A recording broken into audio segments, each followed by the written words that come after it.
How did our incoming president get mixed up with this guy? Well, stick around. It's coming up right here on Pride One TV.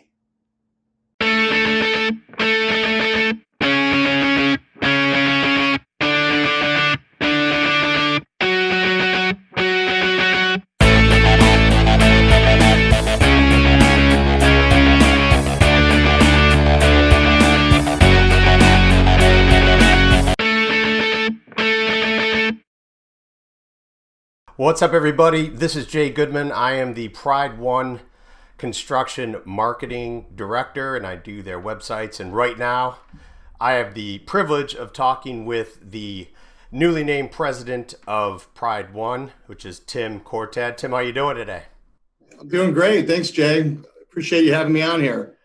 So, we just want to get to know Tim Courtad a little bit.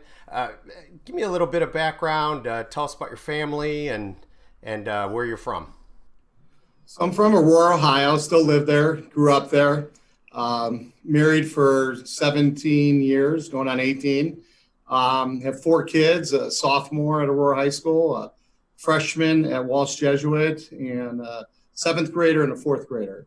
And I've lived in Aurora almost all my life. Went to Ohio University in Miami of Ohio for college, and master's classes at Cleveland State. So it's kind of my background before my professional career. Nice. So you were a state champion high school wrestler and nationally ranked college wrestler, correct? Yes. Yeah. At the back in long time ago, 1995, was with Aurora. I was a state champ, and team won the state championship as well, which was awesome. Played football at Miami of Ohio, went for scholarship there, and also wrestled. Decided to focus on wrestling. Transferred to Ohio University and went on to be an All-American. My kids like to make fun of me because I lost to Brock Lesnar in the semis. Wow. But it was that loss when I lost my goal that really, got me to focus. And, in my career, it still eats up at me, putting all the time in and the hard work to get there. So it's really helped me where I'm at today in business. Well, I'm kind of at a loss that you actually just said that you wrestled Brock Lesnar, like the Brock Lesnar, like the MMA guy. Yes, I wrestled him. I've actually that's crazy. I've coached a lot of the UFC guys back in the day. I coached Frankie Edgar, was a UFC champion. Sure. I trained Stipe Miocic. I trained him at Cleveland State. He was actually in 2000 for the Olympic. I tried to make the Olympics in 2000, and he was my training partner. So whenever I see him now, I always introduce him to my friends as my training partner. Nice. But it's a small world, but he was a great guy. So looking back, how did your wrestling career, when you had talked about, losing this big match and how that affected you in the past, how did this kind of mold you into, the Tim Courtad that we're talking to right now? Well, I mean, just like anything else in business or in athletics, it's all about preparation and commitment, and a lot of times overcoming adversity. So, you train and you set goals just like we do in business. I set high goals in the beginning of the year. My high school and college coach made us put them on our mirror. You wake up in the morning, you look at those goals every day. So wrestling taught us, you set the goals and go for it. But during that time, during the time where you're trying to achieve that goal, there's going to be a lot of adversity you're going to have to go over. The things are, you're going to get hurt, or, in business, the job's not going to go exactly the way it was, or, there's always stuff that goes wrong. There's a lot of gray in the world. Sure. But you can really control what the black and white is. And I say that all the time to people in our business. Let's control what we can control. So let's put the, in athletics, it was putting the extra conditioning and extra training in. In business, it's doing the 20-mile march every day. Make sure that you're doing the things that you can control, making your phone calls, shoring up your relationships, a lot of things in business that you can do. And as long as you do those every single day, it's hard. A lot of people don't, they want to get lazy on days. I work harder on every day. And especially with COVID, that all the times that have gone on, a lot of people sat back and felt sorry for themselves. Well, as a wrestler, nobody ever feels sorry for you. Right. So, I probably worked harder this last year than I've ever worked, making sure that we were set up in the post-COVID to be a successful company. No doubt. So give us a just a real quick brief history of your experience in the commercial construction, and just how you kind of came up the ranks. So it's crazy. I really wanted to go. Athletics was a huge part of my life, and I really wanted to go into being an athletic director at a college or work for a professional sports team. And then as I was getting my grad school and I was doing my final project for my thesis, I had to interview an athletic director. And as I'm asking the questions he's answering, and my mind's just going crazy, like, what am I getting myself into? Working, I didn't mind putting the time in work, but it was all time where you would be with family, and family's a big part of my life as well.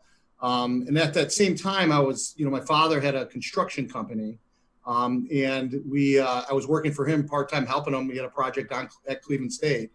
And I started falling in love with construction and just being with the people. It's kind of reminded me of being on a sports team. You work together to accomplish something, and then at the end you accomplish and you finish a project. And started getting intrigued with that. And actually the project I was on, I got offered a job from the contractor that we were working for.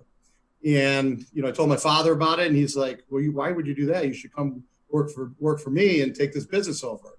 So, that's how I got into Courtad Incorporated. And, I was a subcontractor. We were a construction company, and as we evolved into a manufacturing company as well. And, one of the cool things about where I'm at now with Pride One is, as a general contractor, we worked in the 10-state area. We worked with probably 1,500 different general contractors, all the best general contractors from Turner to Gilbane to Panzica, a lot of Welty, a lot of good companies out there. And I got to learn from, 1,500 different ways to be a project manager, 1,500 different ways a superintendent works, 1,500 different ways accounting worked, and how owners worked, and how they ran projects. So when I came over, as at Courtad, I was there for almost 20 years, ran all the operations, was executive, oversaw, our manufacturing facility. So wore almost every hat in the business. So when I came up to Pride One, I took all that experience with the 1,500 different contractors that we worked with, and started implementing a lot of that, of what a proven process is. And proven process is something that I've seen work over and over again. And I know what doesn't work because I've seen how that works as well. So we, instead of being a good company at Pride One, we were trying to be a great company and be a leader of construction and lead projects the way that, it's not rocket science, the way other good companies did the same. No doubt. No doubt. So you've taken over for Doug Lair, who started and has been at the helm of Pride One since its inception, 30 years ago. So, how do you fill shoes like that? Those are big shoes to fill. Doug is, he's one of those special people in the world that, you're just lucky and blessed to be around. Amen. He's really been a great, a mentor, a great friend, and just a great guy that I can spin things off of. He's not going anywhere. He still has a lot of passion left in the business, and, we really complement each other, from a management standpoint, where he has great strengths in the areas that I have weaknesses, and I have great strengths where he has weaknesses. So for me, it's always scared when you make a transition to another business. For me, it's been almost seamless. It's been a great thing. And, it actually motivates me. We've been here we just celebrated our 30-year anniversary, and it motivates me to see how he did it the right way, and how much the people here in our business respect him and love him and I take it as a compliment. I actually just told Doug the other day that people remind me of a younger Doug, and that's couldn't be a bigger compliment in business and as for me as a human being. So it's been a good transition, and we're looking to do big things in the future. Well, uh, before we get to the future, I have to ask. 2020 it's been a tough year. In addition to this global pandemic, the company also had a project that literally went up in smoke earlier this year, which was terrible. Some deals fell through because of COVID that were in the pipeline for 2020. And then you parted ways with Redwood Living. So, how have you navigated that, and what's the outlook for Pride One for 2021? So it's interesting you said that, and a lot of this, some people would feel sorry for themselves and think about the negatives. Here at Pride One, we focus on the positives. It was a tough year, but luckily, through that tough year, we were able to work on a lot of our infrastructure. As things slowed down, we built out infrastructure. We've analyzed where we were weak. We put in new software and had the time to be able to improve our processes and really analyze the business. So, luckily for us, we had a lot of growing pains. I mean, we grew 300% over a couple year period. Now, as everybody in business knows, that's not the right way of doing it. You should grow in small percentages, 4 to 5% a year. So we went through that. We analyzed where we were weak, and we really put a lot of time into infrastructure development. At the same time, we put a lot of work into true sales with relationships with people that match our core values. We put a lot of work in our core value development within our internal team. So with our sales, just like as a wrestler, can't feel sorry for yourself. NCAA's, a lot of people don't know I had the flu and I just fought through that tournament. Same thing with COVID. Yeah. We have a lot of things that aren't going right, but what we're going to do is we're going to work harder to make sure we put ourselves in a position to be successful. So our pipeline's bigger than it's ever been. We've secured up some really, really good relationships and partnerships from our development side. And we really analyze who we want to work with and what we are as a company.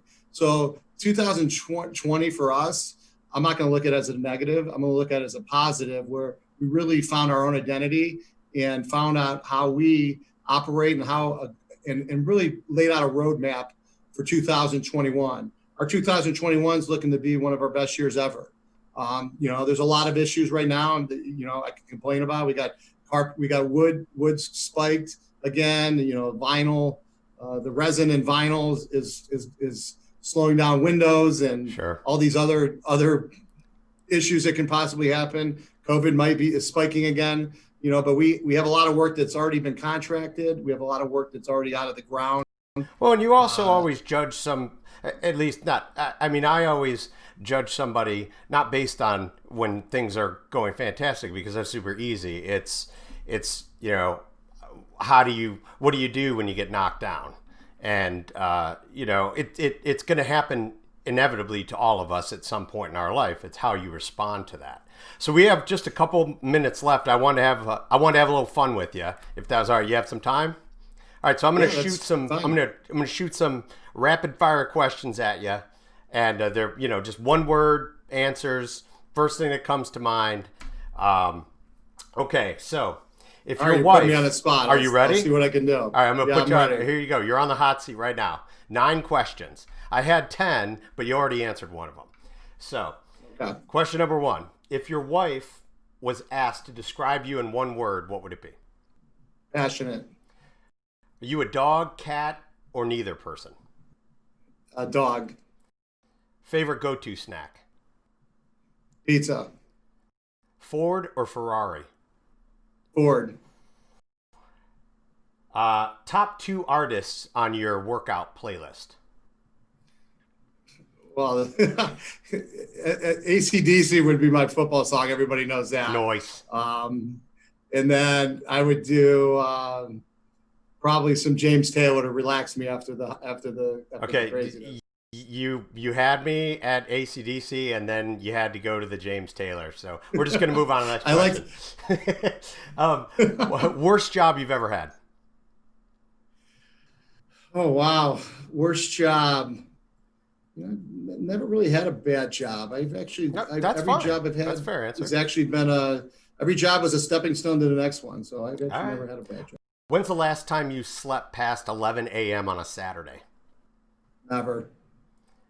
I have Favorite four sport? kids. I have four kids. Even if I wanted to, I can't. Right. I feel you. I have three of them. I feel you.